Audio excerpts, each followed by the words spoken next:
திமுகவை போல அதிமுக குடும்ப கட்சி கிடையாது என்றும், யார் மக்களுக்காக பணி செய்கிறார்களோ அவர்கள் அதிமுகவில் தானாக வளருவார்கள் எனவும் புரட்சி தமிழர் எடப்பாடி கே பழனிசாமி தெரிவித்துள்ளார். தஞ்சாவூர் ரயில் நிலையம் பகுதியில் மக்களை காப்போம் தமிழகத்தை மீட்போம் சுற்றுப்பயணத்தில் பேசிய அவர் இதனை தெரிவித்தார். எப்பொழுதும் பொன்மனச்செம்மல் புரட்சி தலைவர் எம்ஜிஆர் இந்த மக்களுக்காக தொடங்கப்பட்ட கட்சி. புரட்சி தலைவி அம்மா இந்த மக்களை நேசித்தார்.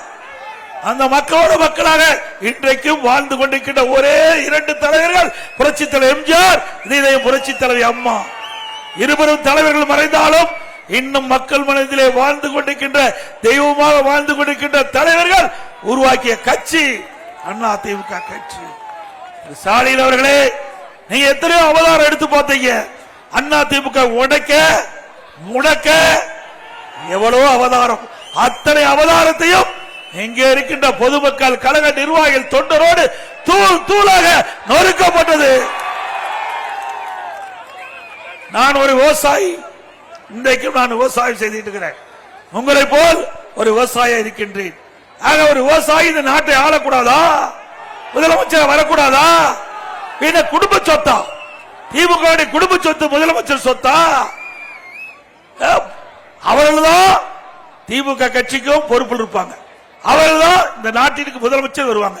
இது என்ன தமிழ்நாடு? என்ன திமுக குடும்பத்துக்கு பட்டா போட்டு கொடுத்திருக்கிறாங்களா? ஏன் இங்க இருக்கிற சுப்பிரமணிய ராமசாமி யாரும் வந்தா ஏத்துக்க மாட்டீங்களா? இந்த மேலையில இங்க இருக்காங்கல்ல, யார் வேணாலும் முதலமைச்சர் ஆகலாம். அதுதான் அண்ணா திமுக. அதுதான் அண்ணா திமுக. யார் இந்த கட்சிக்கு விசுவாசமாக உழைக்கின்றார்களோ, யார் மக்களுக்கு சேவை செய்கிறார்களோ அவர்கள் தானாக வளரக்கூடிய ஒரே கட்சி அண்ணா திமுக. உங்களை போல குடும்ப கட்சி கிடையாது திரு ஸ்டாலின் அவர்களே. குடும்பத்தில் இருக்கிறவங்க தான் கட்சிக்கு பதவிக்கு வர முடியும். குடும்பத்தில் இருக்கிறவங்க தான் முதலமைச்சர் ஆக முடியும். அப்படிப்பட்ட கட்சி தேவையா? இந்தியாவில் மன்னராட்சி ஒழிக்கப்பட்டு விட்டது. ஆனா திமுக மன்னராட்சி கொண்டு வருவதற்கு துடிக்கிறது. குடும்ப ஆட்சி தேவையா? வாரிசு அரசியல் வேணுமா? ஆக அதற்கெல்லாம் முற்றுப்புள்ளி வைக்கின்ற தேர்தல் 2026 சட்டமன்ற தேர்தல். திரு கருணாநிதி அவர்கள், அதற்கு பிறகு ஸ்டாலின், இப்ப உதயநிதி முளைச்சிட்டார், பிறகு இன்பநிதி. என்னையா அநியாயம்?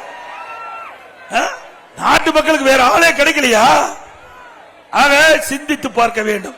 இந்த தேர்தலோடு திமுக குடும்பத்திற்கு, திரு கருணாநிதி குடும்பத்திற்கு முற்றுப்புள்ளி வைக்கின்ற தேர்தலாக இருக்க வேண்டும்.